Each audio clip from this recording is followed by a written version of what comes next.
या शासन में बैठे प्रदेश के लोग भी अंकुश विहीन हो गए हैं। उनके अंदर में उनके हाथ में अब बिहार का शासन नहीं रह गया है। बिहार का शासन भी निरंकुश हो गया है और इसलिए अपराधी भी निरंकुश होकर के अपराध को अंजाम देने का काम। और यह एसपी जानता है, यह एसपी जानता है, यहाँ के जिला पदाधिकारी नहीं जान रहा है जी।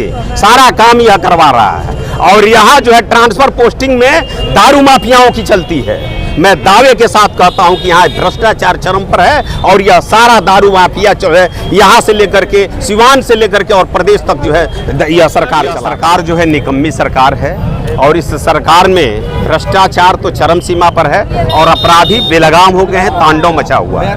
और इन लोगों के खिलाफ अगर यह सरकार जो वर्तमान में है, पलटू चाचा और भतीजा की जो सरकार है, यह एक्शन नहीं लेती है तो भारतीय जनता पार्टी इससे बृहद रूप में सिवान जिले से लेकर के और पटना के सड़कों से लेकर के और सड़क से लेकर के सदन तक जो है संघर्ष करने के लिए बैठे हैं। कितना असर रहेगा आने वाले वक्त में? देखिए, यह भ्रष्टाचार के साथ साथ सबसे पहले अपराध मुद्दा है। हम लोग अपराध के खिलाफ में एक दिवसीय धरना हम लोगों ने आयोजित किया था। याद करिए, बिहार को 20 वर्ष पहले जब अपराध इतना चरम पे था कि जब जिला के लोग देवरिया, गोरखपुर और उत्तर प्रदेश के कई जिलों में अपना घर एक घर गांव रहता था, रघुनाथपुर हो, नौतन हो, आंदर हो, कुटनी हो, मैरवा हो, दरौली हो, हर गांव से एक घर दूसरे उत्तर प्रदेश में लोग कहा कर बनाते थे। इसलिए बनाते थे कि हमारे तुम्हारे बहनों का शादी नहीं होता था, भाइयों को शादी नहीं होता था, इसलिए अपराध यहाँ चरम पे था। आज पुनः वो दिन लौट आया है और हम सभी भारतीय जनता पार्टी के कार्यकर्ता उस समय भी सड़क से लेके सदन तक संघर्ष किए थे। गांव से लेकर पंचायत स्तर तक उन्होंने संघर्ष किया था, तब जाके जंगल राज को 2005 में उखाड़ फेंका था। आज पुनः भारतीय जनता पार्टी ये संकल्प के साथ उतरी है कि अगर अपराध पे लगाम नहीं होता है तो हम सड़क से सदन तक पुनः संघर्ष करेंगे और गांव से चौपाल तक ले जाएंगे और बिहार की इस जनता को, बिहार की सरकार को, अपराधी सरकार को जनता के समर्थन से उखाड़ फेंकने का काम करेंगे। क्या लग रहा है कि आने वाले दिनों में अगर भाजपा की कोई भी अगर सरकार बनती है तो अपराधी नहीं दिखेंगे?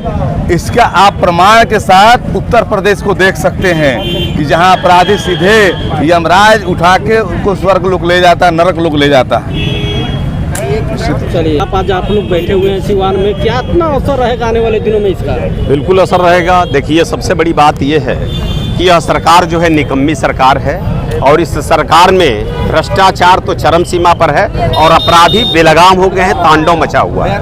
और इन लोगों के खिलाफ अगर यह सरकार जो वर्तमान में है, पलटू चाचा और भतीजा की जो सरकार है, यह एक्शन नहीं लेती है तो भारतीय जनता पार्टी इससे बृहद रूप में सिवान जिले से लेकर के और पटना के सड़कों से लेकर के और सड़क से लेकर के सदन तक जो है संघर्ष करने के लिए तैयार है। पुलिस तो दारू और बालू के पीछे लगी। बिल्कुल, इसमें तो आप जानते हैं, पूरे बिहार के लोग जानता है। ये लोग जो है सरकार, जो चाचा भतीजा की सरकार है, इन लोगों से संकोच जो है कारोबारी है करवाती है। आपको देखना है तो यह गुठनी जो बॉर्डर है वहाँ देखिए, बालू का गाड़ी लाइन लगी रहती है और यह एसपी जानता है, यह एसपी जानता है, यहाँ के जिला पदाधिकारी नहीं जान रहा है जी। सारा काम यह करवा रहा है और यहाँ जो है ट्रांसफर पोस्टिंग में दारू माफियाओं की चलती है।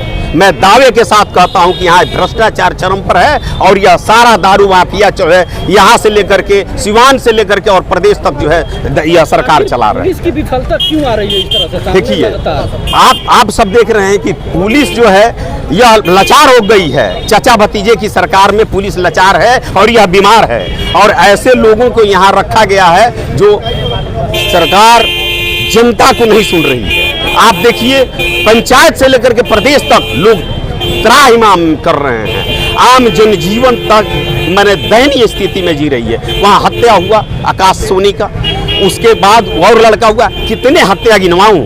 कौन पंचायत से लेकर के और एथी तक जो है बाकी बचा हुआ है। आप देखिए, रोज की यही घटना है।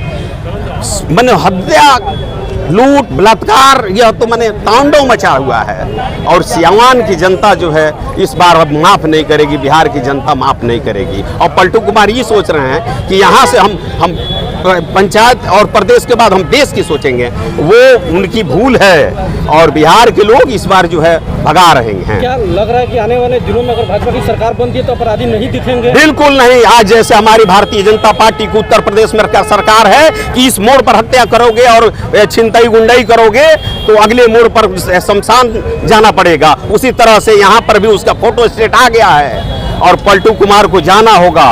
और यहाँ भारतीय जनता पार्टी अपना वहाँ से हो गया है कि भारतीय जनता पार्टी के सेकंड सम्राट, सेकंड जोगी यहाँ पर आ गए हैं। यह जान लीजिए कि यह इस बार किसी को चलने वाला नहीं है। भारतीय जनता पार्टी के छोटा मोटा कार्यकर्ता हैं, विद्यासागर बैठा।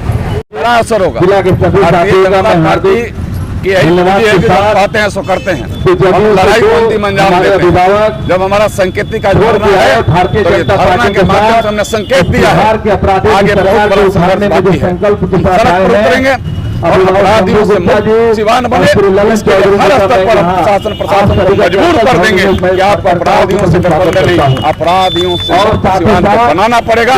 और इसके लिए भारतीय जनता पार्टी धरना देने का काम किया। सभी नेता और साथ ही साथ बिहार के पूर्व अध्यक्ष श्रीमान मंगल पांडे जी, महाराजगंज के लोकप्रिय सांसद बताया आदरणीय जनार्दन सिंह केजरीवाल जी, विधायक सिर्फ और सिर्फ दारू और बालू में मशगूल है। इनके बारे में मैंने संकेत दिया भगवान चले जाइए। एक समान पिछड़ा परिवार का बच्चा जिला के पकड़ करके इतनी पिटाई बेदमी से की गई, मौत हो गया था। एम्बुलेंस भेजा गया, मौत के बाद भेजा गया और उससे बचने के लिए उन्हीं परिवार और उसे टोला के लोगों को प्रशासन के लोग क्या कर रहे हैं? ऐसे हत्याएं तो लगातार हो रही है, लेकिन अपराधियों पर इनका अंकुश नहीं रह गया है।